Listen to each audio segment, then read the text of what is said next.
எப்ப இந்த ஏற்றத்தாழ்வு பெருசாக ஆரம்பிச்சதுன்னா, ஒரு விவசாய சமூகமாக சொத்துக்களை சேர்த்துக் கொள்ளக்கூடிய ஒரு வாய்ப்பு மனிதர்களுக்கு வர ஆரம்பிச்சதுக்கு பிறகு, அந்த சொத்துக்களை பாதுகாப்பதற்காக கடவுள் கதைகளை சொல்ல ஆரம்பிச்சார்கள். இந்த நிலம் எங்களோடது. ஏன்னா கடவுள் சொல்லியிருக்கிறாரு. இவன் தான் இங்க ராஜா. ஏன்னா கடவுள் சொல்லியிருக்காரு.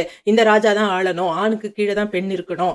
அவங்க இந்த பெண்கள் இந்த ஆண்களுக்கு தான் குழந்தை பெத்துக் குடுக்கணும். அப்பதான் சொத்து வெளியில போகாம இருக்கும். அப்படின்லாம் பலவிதமான கதைகளின் மூலமாக மனிதர்கள் ஆள ஆரம்பிச்சார்கள். அப்ப இந்த சமூகத்துல படிநிலைகள் வர ஆரம்பிச்சது.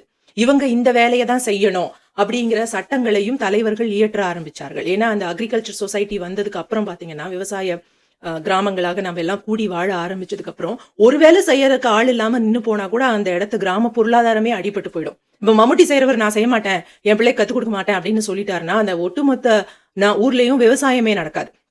இல்ல மாடு மேய்க்கிறவர் அத சொல்லிட்டாருன்னா, இல்ல ஏர் செய்யறவர், கலப்பை செய்யறவர் அத சொல்லிட்டாருன்னா, கிராமிய பொருளாதாரமே விழுந்துரும். அதனால அங்க இருந்த தலைவர்கள், நீ இந்த வேலைய செஞ்சுட்டு இருந்தா கண்டிப்பா உன் மகனுக்கும் நீ இதே வேலைய தான் சொல்லிக் குடுக்கணும். அவன் இத செஞ்சுதான் ஆகணும் அப்படின்னு நிர்பந்தப்படுத்தி அப்படியே கொண்டு வந்தாங்க. சோ அந்த காலகட்டத்துல இருந்து அதற்கு பிறகு இவங்க இன்னார் இந்த வேலைய தான் செய்யணும். தலைவனுக்கு பிறந்தவன் தலைவனா தான் இருப்பான்.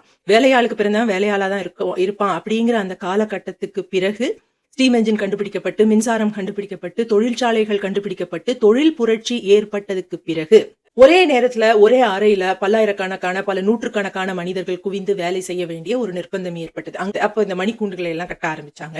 அந்த தொழிற்சாலைகள்ல வேலை செய்யறதுக்கு இப்போ கொஞ்சம் கொஞ்சமா எல்லாருக்கும் கல்வி கொடுக்க ஆரம்பிச்சாங்க முதலாளிகள். அப்ப நான் மட்டும் தான் படிப்பேன், நீ படிக்க கூடாது அப்படின்னு சொல்லிட்டு இருந்தது அவங்களுக்கு வசதியா இருந்தது. ஆனா இப்போ எல்லாரும் தொழிற்சாலைக்கு வேலை செய்ய வரணும் அப்படின்னு ஒரு நிர்பந்தம் ஏற்பட்ட உடனே ஒரு அடிப்படை கல்வி, சுகாதாரத்தை பத்தின கல்வி, மணிபாக்காவது சொல்லிக் கொடுக்கணும் இல்லையா? அப்பதான் எல்லாரும் கரெக்ட் டைமுக்கு வேலையை ஆரம்பிப்பாங்க. சோ அதுக்காக அடிப்படை கல்வியை கொடுக்க ஆரம்பிச்சாங்க.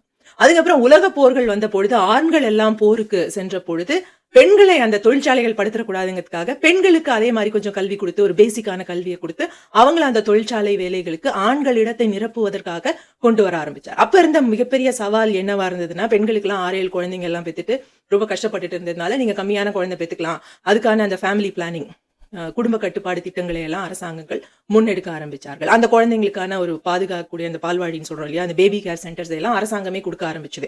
அரசாங்கமே கல்வி கொடுக்க ஆரம்பிச்சது. அரசாங்கமும் சுகாதாரம், கல்வி இதெல்லாம் அரசாங்கத்துடைய கையில போச்சு. அதுக்கு முன்னாடி எல்லாருக்கும் கல்வி கொடுக்கணுங்கிறது அரசாங்கத்தினுடைய நிர்பந்தமாக இருக்கவில்லை. அது மன்னனுடைய வேலை அப்படின்னு யாரும் நினைக்கல. பிரிண்டிங் பிரஸ் எல்லாம் வரதுக்கு முன்னாடி யார் யார் என்னென்ன விஷயங்களை கத்து வச்சுக்கிட்டாங்களோ அதை பிரதி எடுக்கிறதும், அதுக்கான அந்த அறிவு தேடல், அதை தேடி சேர்க்கறதும் ரொம்ப கஷ்டம். அப்படி கஷ்டப்பட்டதை அவங்கவுங்க பசங்களுக்கு கொடுத்துக்கிட்டாங்க, மத்த பசங்களுக்கு கொடுக்கல. ஆனா இந்த தொழில் புரட்சி ஏற்பட்டதுக்கு அப்புறம் இந்த கல்விங்கிறது அரசாங்கத்தினுடைய பொறுப்பாக மாறியது. சுகாதாரமும் அதே மாதிரிதான். அந்த கால